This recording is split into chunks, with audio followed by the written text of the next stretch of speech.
Thank you, Doug. My name is Jim. I'm an alcoholic. Hi, Jim. My sobriety date is December 20th, 1964. I've been sober through the grace of God since that time. And I'm a very, very happy capper. In fact, I have to tell you that I've decided to stick around for a while. Now, our joke maven, Audrey, is not here tonight, so I don't have any way to insult the attorneys in the audience. Pat, he's happy. However, one of my first sponsors, I had two guys that worked with me when I first came in, was a Jesuit priest. And he had a kind of a favorite story, so I'm going to pass that along to you. Sorry about that. Quiet, genius is at work. There's like 15 knobs, man. You got 2 knobs on and off. You got it? Maybe.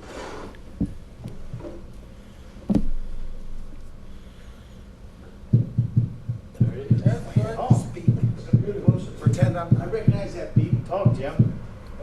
Okay? Yeah. That better? Yeah. All right. Well, it seems that this priest was one of us, but he hadn't yet decided to find a way out. And he was also an avid golfer. He liked to get pretty well polluted and then go play golf. And one of his favorite tricks was to get a nun, preferably the youngest and meekest one, to carry his bags. And so he would go out, and he was out there this day, and he got on the green okay, and he had about a 2-footer, and he lined it up, and he took his putt, and he missed. He says, "Damn it, I missed." And the sister said, Father, you mustn't swear like that. God is not going to like this." "Quiet down, sister." Goes to the next green. He's got a 1.5 foot putt. Blows the putt, and he says, "Damn it, missed again." "Father, you mustn't swear like that. God's not going to like it." Got to the 3rd green, lined up a foot putt. He's going to make this one for sure. Shanked it and went off to the left. "Damn it, missed again."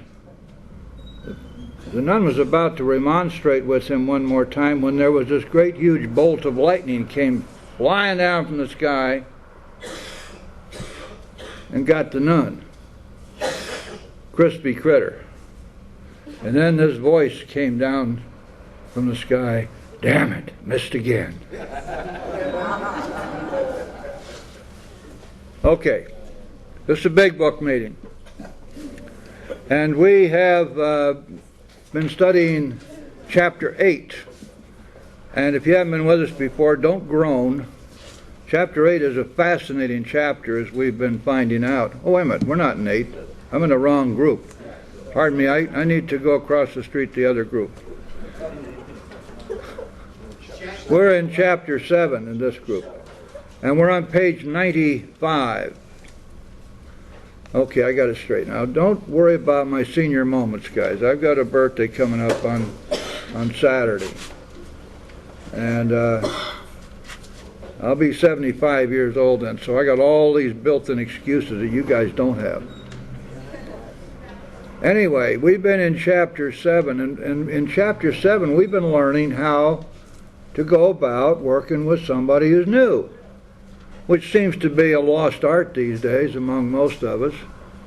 So many people are a little bit timid about working with the new person, mainly I suppose because we haven't been taught how to go about doing it. But the big book is quite clear, isn't it? We've been studying it now for several weeks, and it's been very instructive because we've been able to see through the big book the development of the technique, the tools that we use for working with somebody new, going all the way back into the beginnings of the fellowship We saw what Ebby did with Bill, and then when Bill tried to get people sober, he failed for the first 6 months. Finally, with Dr. Silkworth's help, he found out what he was doing wrong. And over the next 3 years, the guys who came in and formed the original groups were able to expand on that until when the big book was written, they had a real good idea how you go about working with a newcomer. The first and most important thing, of course, is they have to believe that you know what you're talking about, that you've been there before. That's why we can help when nobody else can. Chapter 7 starts right out with that. Remember, you can help when no one else can. We've been there. We have credibility. We're not preaching. We're reciting our story. We're telling our story. We're telling what happened to us. And that's the way it starts, isn't it? In order to capture the new person's attention and to begin to establish our bona fides and our realness in this, we're not here to preach. We're not here to condemn or to judge. We're here to help.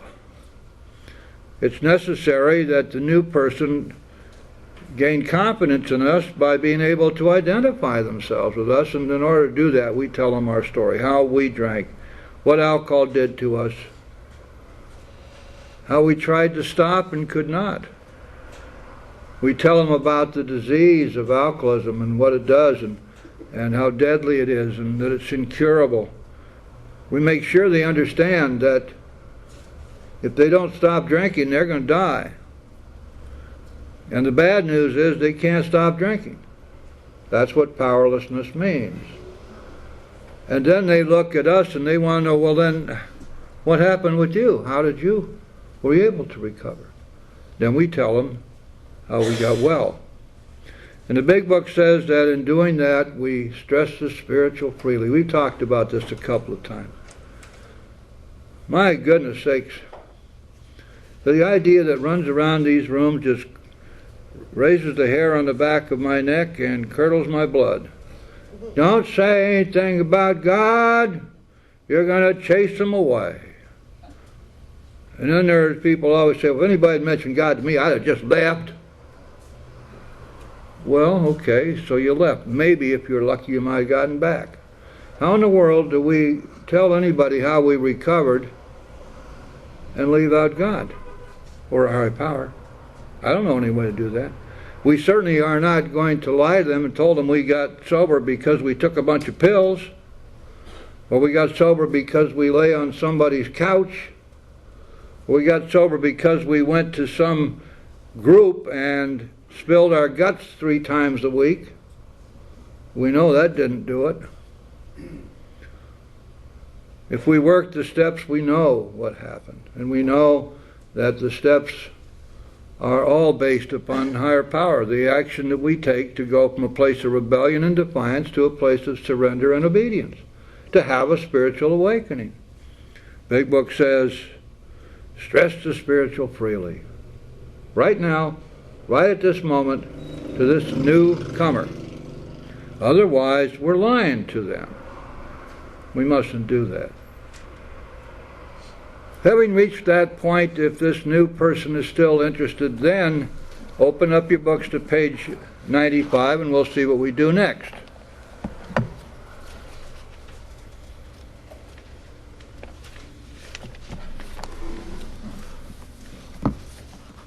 Right in the middle of page 95, second full paragraph, if he's not interested in your solution, if he expects you to act only as a banker for his financial difficulties or a nurse for his sprees, you may have to drop him until he changes his mind.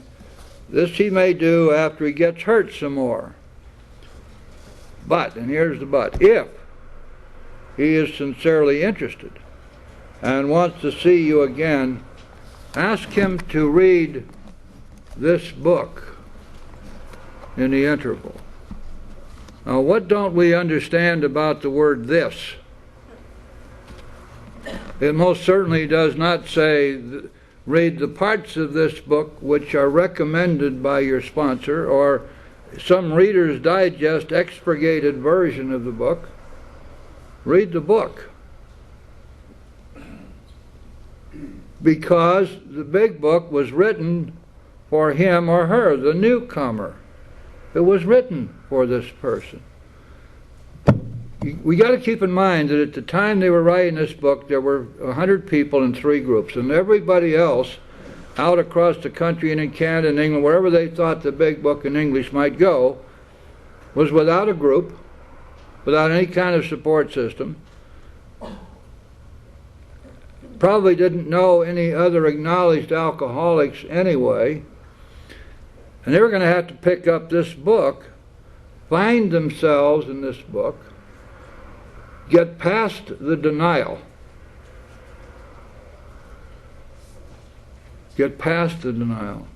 and get some hope. And that's why the big book was written as it was. It is written to allow the new person to identify themselves with the real people in this book. And having done that, to be able to say, yes, I must be one of them. And then after having seen that this is probably true, and sitting there in a state of a very uncomfortable feeling of hopelessness, they begin to get hope. And the big book is designed to bring them hope. After all, if these people with whom they identify in the book, who these real people, can say that I was just like you, but I have recovered from a seemingly hopeless state of mind and body, and I believe sincerely that you can too. And then the book tells them, look, that's what this book's all about. That's why we wrote it. It's a history. It shows you what we did. That's why the we is all over the place. It's showing them what we did, the we being the first 100. And we're saying if you do what we did, we believe you too will recover. And of course they were right. They were exactly right. And so when we have a new person, what's the first thing we're going to ask them to do? Read this book. Ask him to read this book in the interval. If you have any doubt about this, just turn quickly to page 112. Look at the first 3 words at the top of page 112. Read this book. Now there's a very interesting corollary here, and you're saying, well, wait a second, what about the person who claims they can't read? Every once in a while somebody wanders in the door who literally cannot read. For the most part, what they really mean is I have difficulty reading, or I may be in such a mental fog right now that reading is going to be hard for me.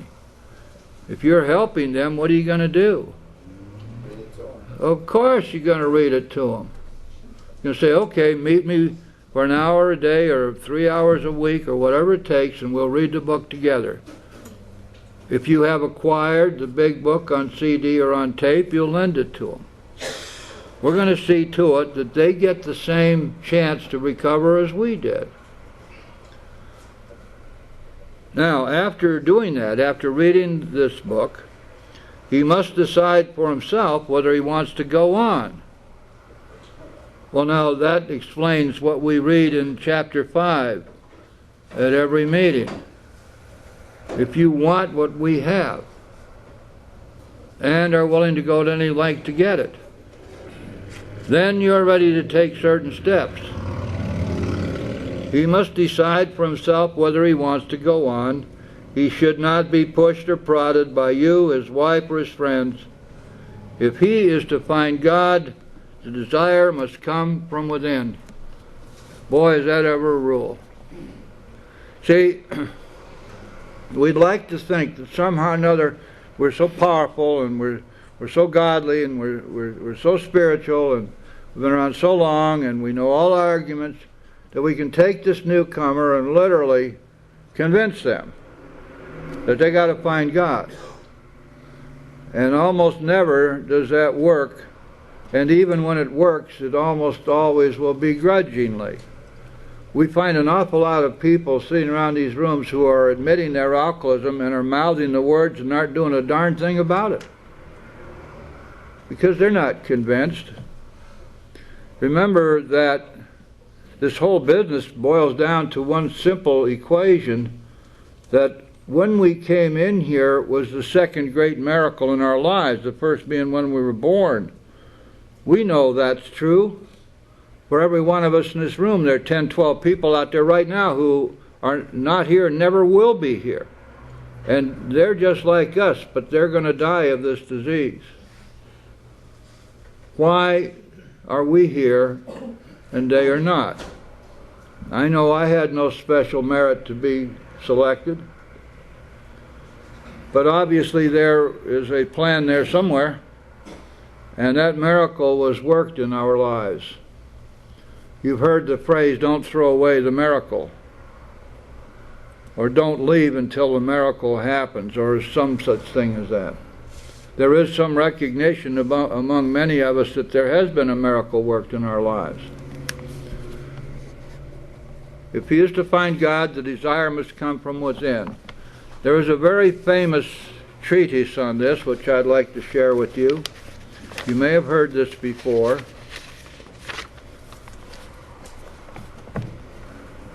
Bear with me, I'm pretty sure I have it here.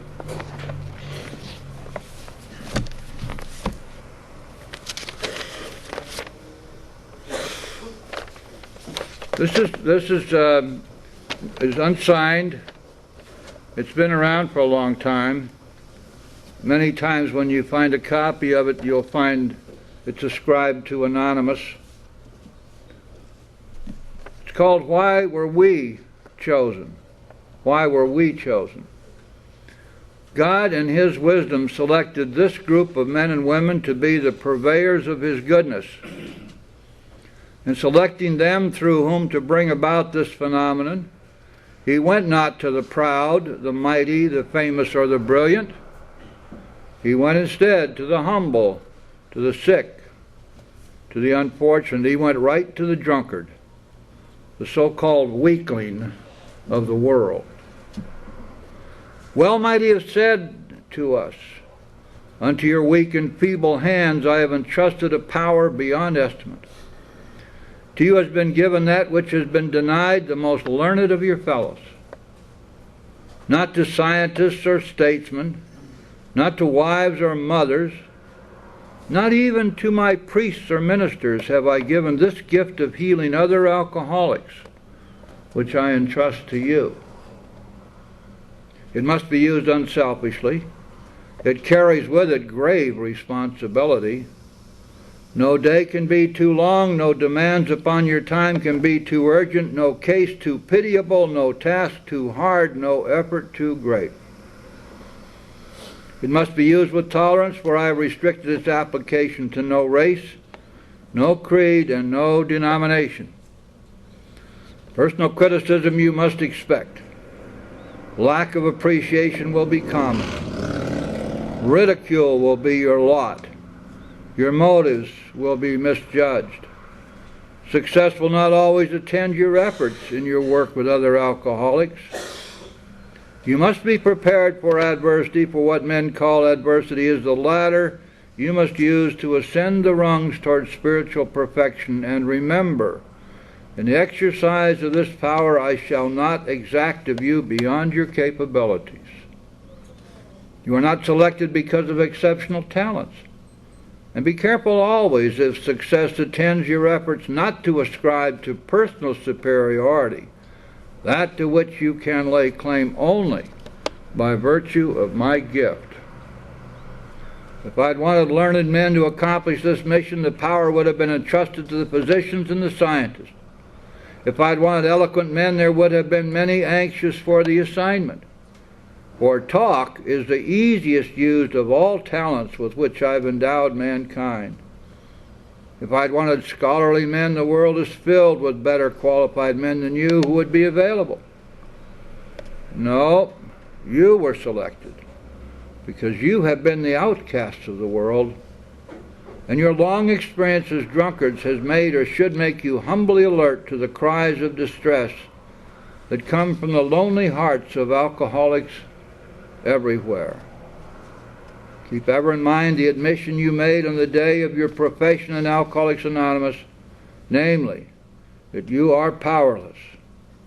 And it was only with your willingness to turn your life and will into my keeping that relief came to you.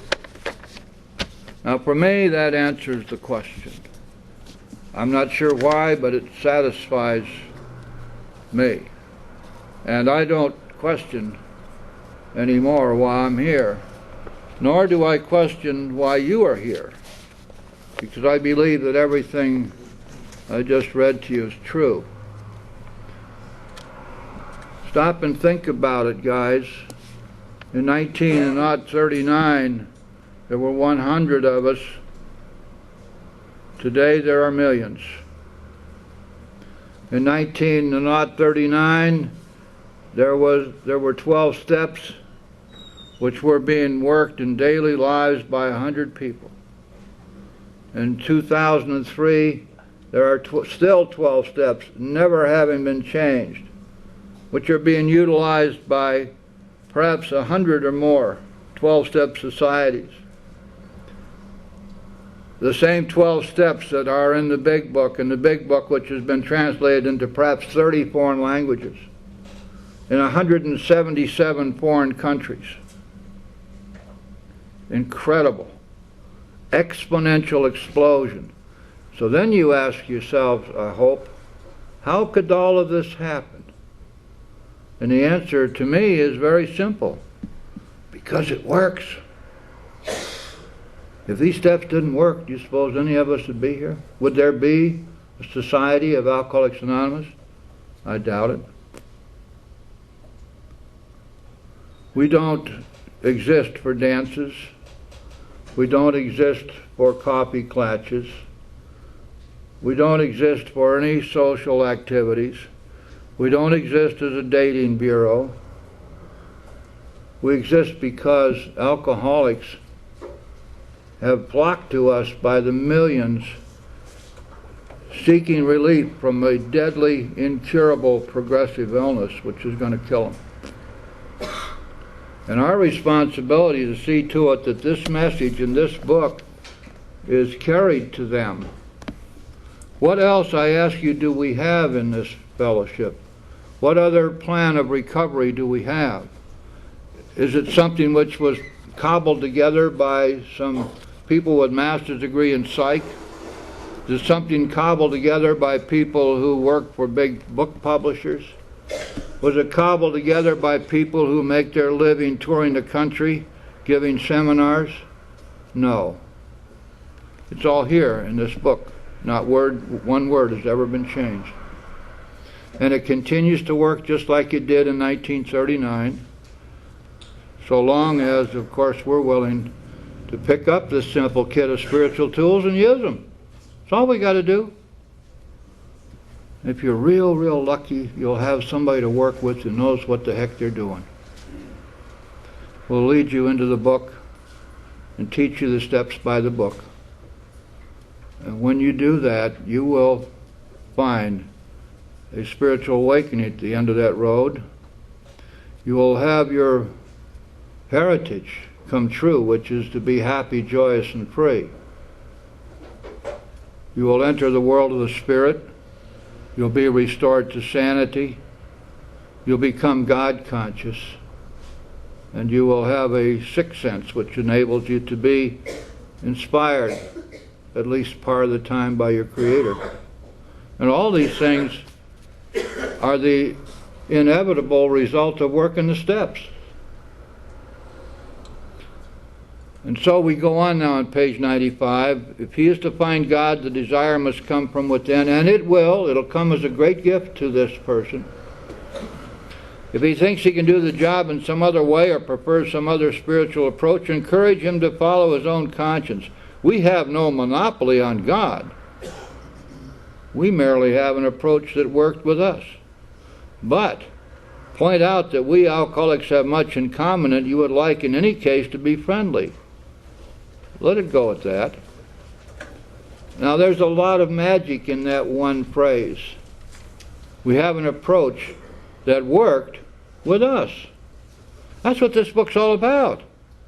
It's showing what worked with them.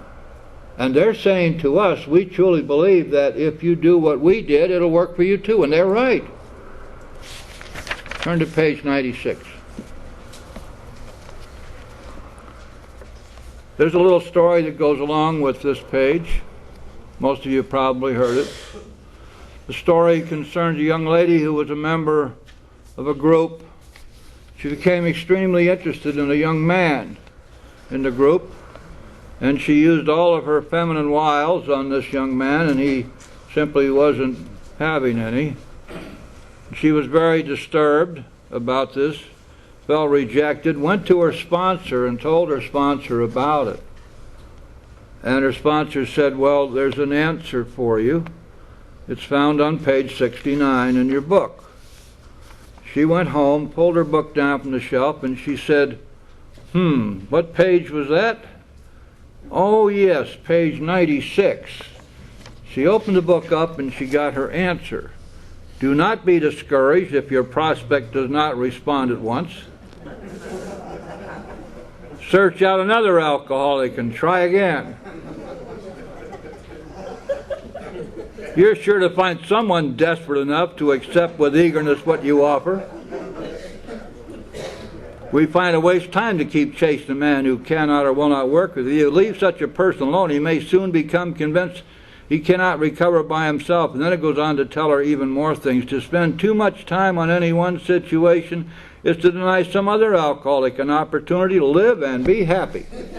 And she said, wow, my sponsor is really smart. She gave me the answer. I will not be discouraged. I will go back and use more feminine wiles on this young man and see what happens.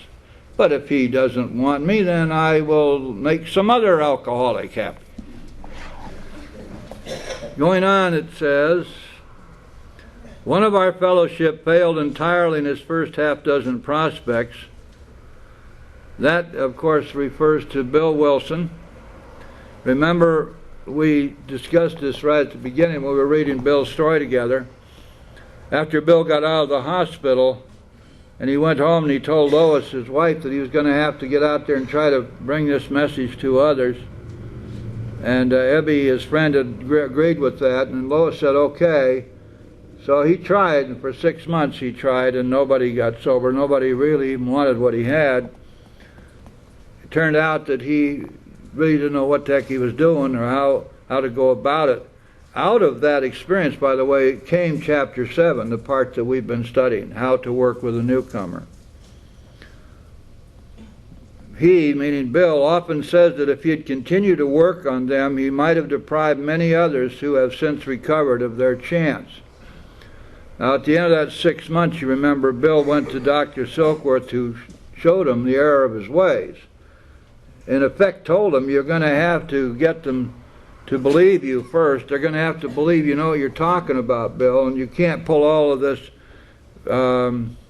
spiritual stuff on them. You're preaching at them. You're coming from some spiritual mountaintop.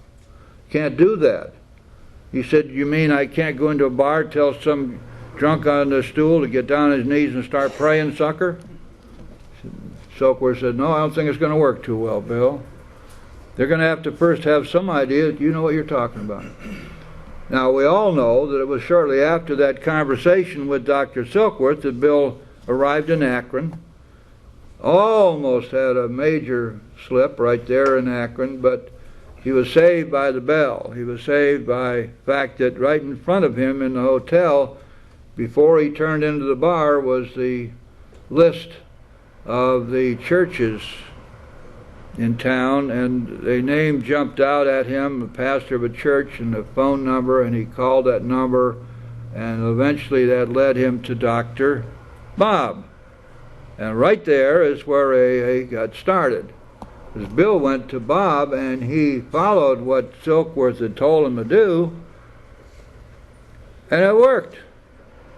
Obviously it worked. At one time later, Dr. Bob wrote that he said Bill was the first person who ever talked to me who knew what he was talking about. And so from that has come our fellowship, and right there, this whole technique this whole solution to Workman Newcomer was born right there at that time. Now we come to another very important paragraph on page 96, something which is anathema to those who are of the human solution bent and those who are now being identifying themselves as New Age AA. Suppose now you're making your second visit to a man. He has read this volume and says he is prepared to go through with the 12 steps of the program of recovery. He wants what you have, willing to go to any length to get it. Then he is what? Then he's ready to take the steps. That's what it's going to tell us here. Second visit. Having had the experience yourself, you can give him much practical advice. Let him know you are available if he wishes to make a decision and tell his story. That's shorthand for work the steps. The reason that we know that is because at the time that this was written, they had been using the 6 steps of the Oxford group, which primarily depended upon the telling of the personal story, that is, admitting to another person all of our faults. It was the forerunner of the 5th step. At that time they did not have a written 4th step. It was only after Bill sat down to write chapter 5 and write down the steps that this whole thing of writing out the answers to the questions and concentrating on the defects of character of resentment, dishonesty, selfishness, and fear. It was only at that time that became part of the program. It had been experimented with, but when Bill set out to write the steps, he was obviously inspired. He wrote the steps in 30 minutes, and they had never existed before in writing anywhere. So when it talks about making a decision and telling his story, the decision obviously is the decision of the 3rd step, which has to be preceded obviously with the 2nd step and the 1st step in the sense that it happened with Bill, because in his story we saw his 1st step when he realized that liquor had him whipped. He was absolutely devastated, and it was his master. And at that time, in that recognition, he had worked his 1st step. And then Ebby came along and got him to understand the 2nd step by telling him it's only necessary that you be willing to believe that there just might be a power out there greater than yourself, and you can work with any conception of a higher power that you wish. There is no God of AA. And so the 3rd step then became the crux, because it is in the 3rd step that we recognize we've been trying to play God and that it did not work, and that we had to be free of this selfishness that we've been working and carrying around with us and been killing us all our lives, and we couldn't get rid of the selfishness on our own. We had to have God's help with that. And the big book tells us that we had to quit playing God. It didn't work. The realization then has come to us that this is true, and it's at that point the big book says, therefore we decided that hereafter in this drama of life, God's going to be the director. He is the principal, we are his agent. He is the father, we are his child. That's the decision of the 3rd step, and that's what this paragraph is talking about. The decision to do whatever is necessary to make a surrender and to tell our story. Now you can see that this is a shorthand for the steps, but it falls directly in line with what the Oxford group had been teaching all that time. Let him know you're available if he wishes to make a decision to tell his story, but do not insist upon it if he prefers to consult someone else. You notice it did not say to him, well, look, just don't drink and go to meetings. And then, when you're ready, I'll tell you. And there's no hurry. You don't have to get well by Tuesday. The hell, there's no hurry. Don't we understand that alcohol is our master? That the real question we have to answer is, how soon do you want to get well? When I came in 1964, I'll tell you that the rule then, we didn't know anything about 90 and 90. The people from those days would be appalled by 90 and 90. What in the hell is that? Well, the treatment centers worked that one out. I don't know where it came from. The rule then was 9 steps in 90 days or less. And most people were finished with their were working their 12-step easily within the first 90 days. Also, I remember I asked my sponsors, how many meetings do I have to go to? Well, today they would say, well, go to 90 meetings, 90 days. And then it kind of drops off there. And I guess the idea is if I get to 90 meetings, 90 days, I'm well. I don't have to do anything more. Or at least now I can relax. Now, the rule then was, they called it 15 and 30, which translated means 15,000 meetings in 30 years. And they said, now when you've done that, if you want to slack off a little bit, you may, but you probably won't want to. Now, I keep a journal, and I've been keeping my journal since my 47th day of sobriety, so I know not only how many days I have sober, but I know how many meetings I've gone to, because I keep running count of that. It's just for my own amusement. I don't use those numbers to beat anybody over the head with. But it's amazing how fast they add up. Just think about it now. If you go to 15,000 meetings in 30 years, that means you're going to about 10 and a half meetings a week. Is that such a burden? To save your life? To carry the message and to help God save the lives of countless others? I don't think so.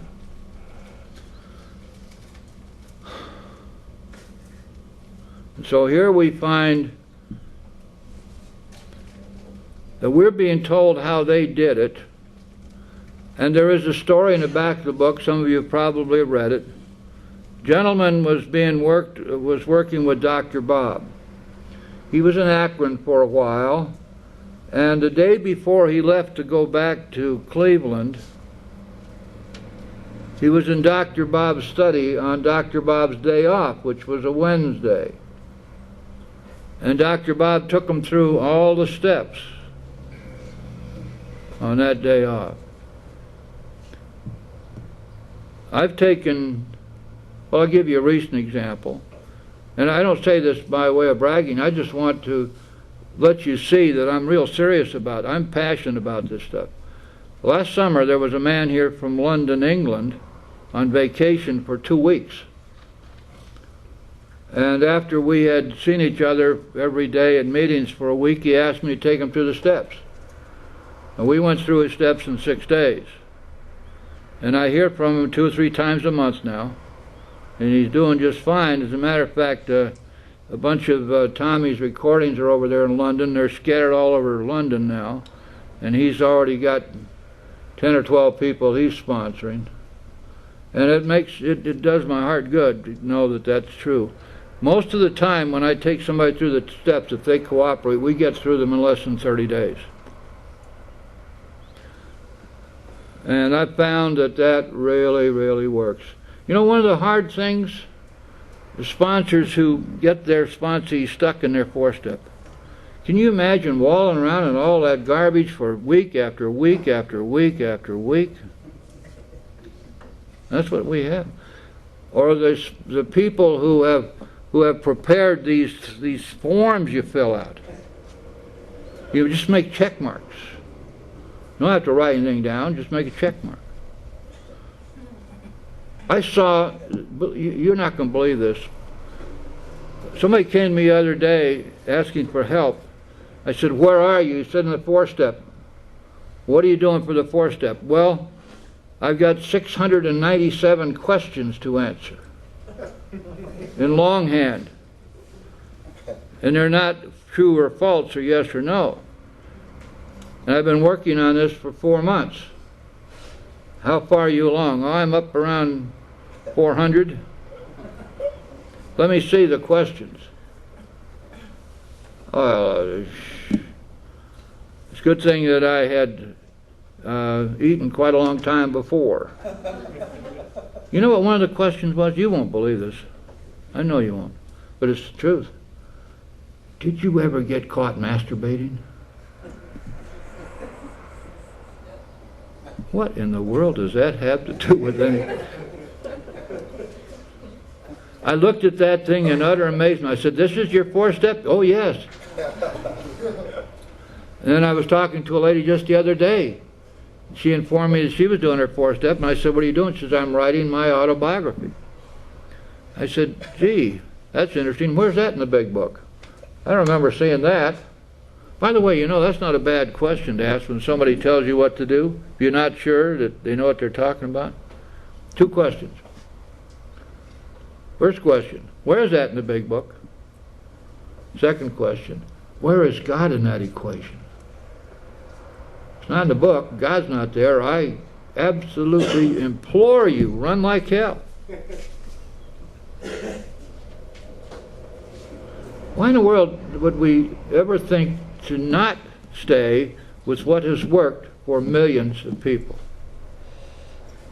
I suppose in most cases because we don't know.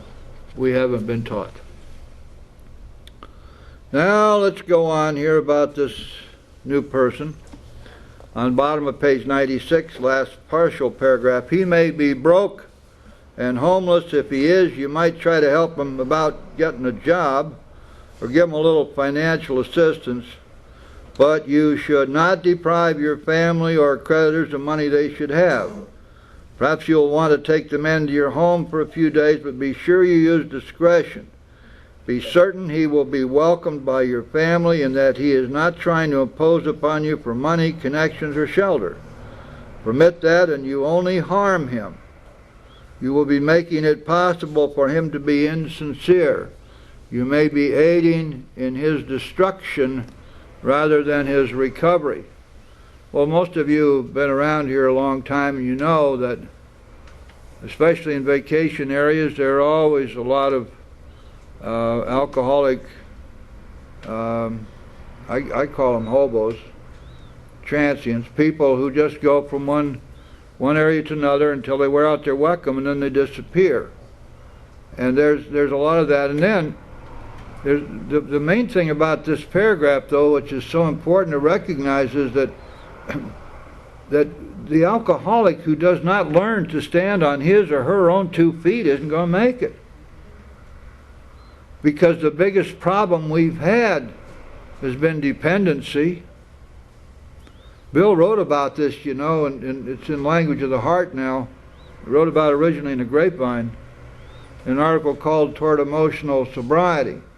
He said, every disturbance I have, great or small, at the bottom of it, at the root of it, is some unhealthy dependency that I've allowed to develop.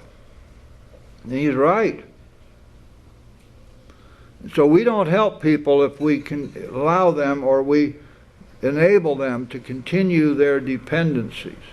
We try to get them on their own 2 feet and doing for themselves and thinking for themselves, and especially taking responsibility for their own life as soon as possible.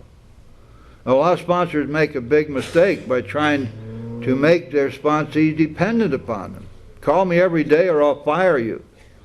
If you want to go to the bathroom, hold up 1 finger or 2 and I'll tell you whether you can go or not. Don't make any kind of a move any kind of a decision without checking with me first. And insist upon being consulted. And not only being consulted, but knowing every aspect of that sponsee's day. I know a lady, I just talked to her a couple of weeks ago. She finally had to get rid of a sponsor who called her 4 times a day. What are you doing? Can you imagine? Oh, you guys would never do that. But it's out there. You know, the biggest problem in AA today is lack of good sponsorship. By far and away the biggest problem. And somehow or another we've gotten the idea that it's wrong to depend upon the big book or to talk about the big book. You go into the average meeting, you just check this week. Look around you and see how many big books there are in evidence, unless it happens to be a big book meeting. How many people are there with their book? How many times do you hear anybody share from the book? They're afraid to. They're going to be some yo-ho who's going to yell at them for being a big book thumper. You got to talk about your own experience, strength, and hope. But the answers are in the big book, sir. I don't care. It's got to be your experience, strength, and hope. Yes, sir. I won't say another word, sir. Well, you can take the cotton out of your ears and put it in your mouth. Until you've got 180 days, you're to sit here and not say a word. We don't want to hear anything you have to say. Do you ever think about this phrase, tough love? You know what tough love is? It's an oxymoron. Think about that. Love is not tough. As a matter of fact, I believe it was in Tale of Two Cities. And there was this statement that it is love only which opens the world to mortal man. And you know, when our big book says at the end of the 10th step that love and tolerance of others is our code, it means exactly what it's saying.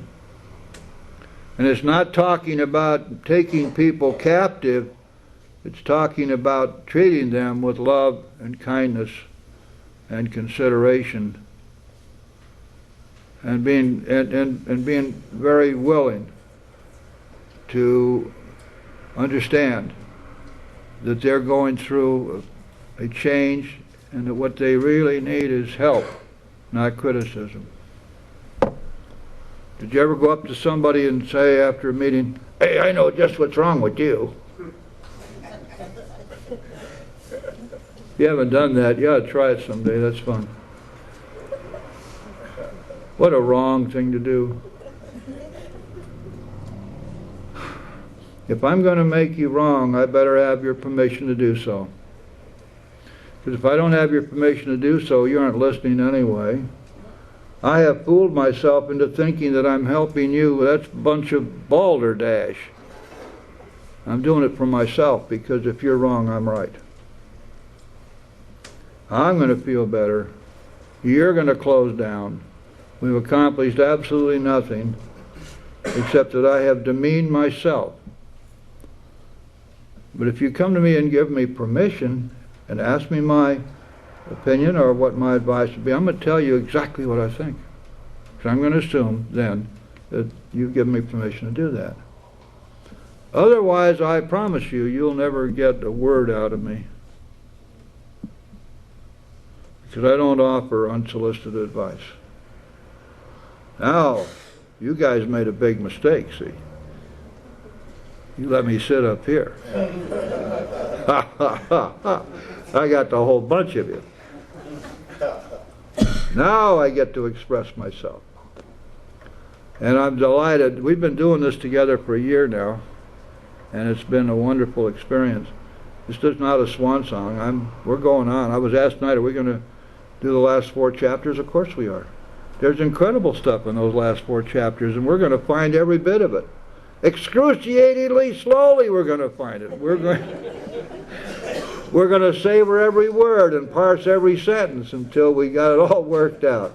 And I hope all of you guys will keep coming back. I love you all, and thanks so much for letting me share.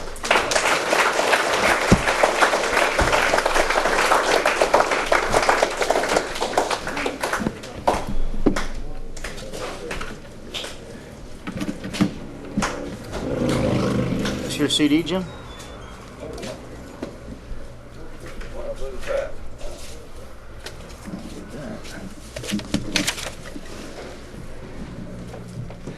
Okay, the baskets were passed in accordance with our 7th tradition, which states that each AA group are to be fully self-supporting. Can we have somebody to volunteer to do chips tonight?